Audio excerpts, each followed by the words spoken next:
we were invited to the indigenous iERA community in the Philippines. So Brother Jaden just showed this to me. It's very interesting. He said, look Brother Isa, where we are. And I said, oh, we're close to the river. And he said, no, we are in the river, right? But if you look around, and you'll probably see the drone shot now, it's just rocks and it's just dry. Because of the volcano, everything that happened in this area, it's all dried up. And that river that was there doesn't actually exist right now. This was a community that lived in an area where the Pinatubo volcano exploded in the 90s. This was one of the biggest volcanic eruptions in the world. So much so that they increased the entire temperature of the earth for a few days. We were greeted by the villagers, the people helping out, the volunteers, and best of all, the HQ iERA team.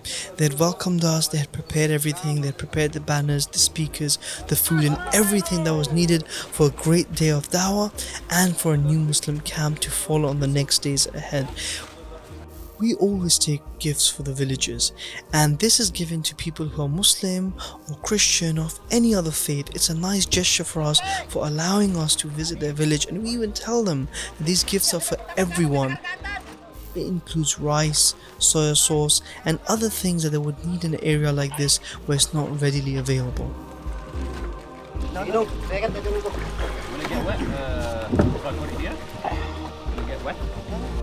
The incredible thing about this lake that we're on riding these boats is that this water wasn't there before.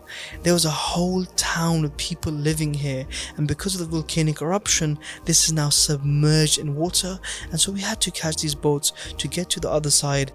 So right behind me is the sunken church. This is the top of the church. Underneath there's actually a full church that used to be there. People used to live in this area, but after the volcanic eruption, the Pinatubo eruption in the 1991 or 1990, all the people who live here spread out, and the villages spread all over the place. And today we went to one of those villages.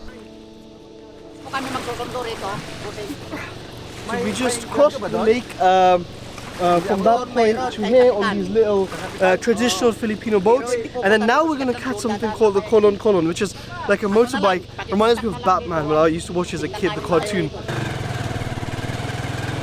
The Kolon Kolon trip looks fun and amazing, but it wasn't. It was a very difficult ride. It was bumpy, it was hard to sit on it, it would slow down if there was too many people on it, but it is what we needed to get us to the village, and alhamdulillah, it took us from the boats straight to the doorstep of this village where we'd start giving dawah. So we were told that we're visiting a special community known as the iERA community. This is an indigenous tribe in the Philippines who are amazing because we had never seen people who looked like them before. They look very different to most of the people from the Philippines. We told them about Allah, His Messenger, we recited Quran for them, and they were amazed and so interested in what we had to say. You're not going to hear any arguments in Jannah. No one's going to get upset at you. No one's going to shout at you. No one's going to tell you what to do. You do what you want. It's all peace. Beautiful. At sa paraiso na ito na inihanda ng Diyos, wala kang makikitang kasamaan na. Wala nang kasamaan. Lahat ay beautiful. Lahat magaganda. Lahat kabutihan. We had an amazing experience with them. We gave them dawah, they were very open to it, and at the end of this whole event and our explanations and clarifying all their questions, almost 40 to 50 people took shahada with us that day. Ashhadu Allah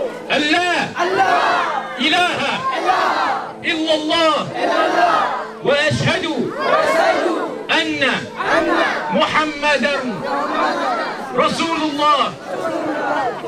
Well done. You're all now family.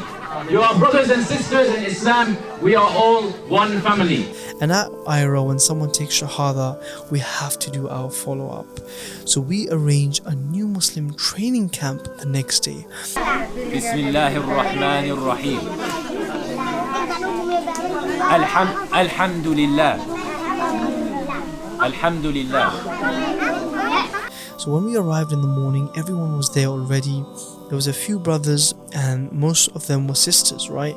So guys, Assalamu alaikum. Yesterday we had 100 shahadas. Today we had the new Muslim Salah camp. And right behind me there, Kuya Bob is having a great time with the brothers, teaching them how to do wudu. And then after that, they'll start doing the wudu. You can see these little cups in front of me, but this is how we look after the people who take shahada, right? So people sometimes ask, oh, what happens after shahada? Do you just leave them? Who does the follow-up? Well, iERA has an amazing system of follow-up. When you donate to iERA, which you really should, set up £10 a month, 20, 30 pounds a month, you'll forget about it. But this is the kind of stuff that happens. Allahu Akbar, you're probably watching, might be one of the donors, because of who this is happening. And someone is learning Fatiha for the first time that they'll recite for the next 50 years, and their 4 children that they have will recite as well, and the reward keeps coming to you every single few hours when they pray Dawah, Asr, Fajr, Maghrib, Isha. So I mixed it up, right? You would get the reward even in your grave, inshallah. So the brother behind me, what he's doing is, he's making these new Muslims understand the deen. He's not just teaching them to memorize things blindly, but he's teaching them Tawheed. Who is Allah? Who is the Muhammad sallallahu alayhi wa sallam? Giving them a real core understanding of the deen. Why is this important? Because when you understand the deen of Allah, you can then apply it. You know? So I study medicine. If I just memorize medicine, okay, great. But I need to understand it so that I can then apply it and then treat patients. It's the same thing with this. They need to understand the deen so that they can apply it. And that's what the brother behind me is doing. We had the most delicious food cooked for them. One of the brothers cooked chicken adobo for everyone. It was served to everyone. It was absolutely delicious, and they loved that. They loved it that they were in a new Muslim camp. They were provided with food as well. We had our first salah.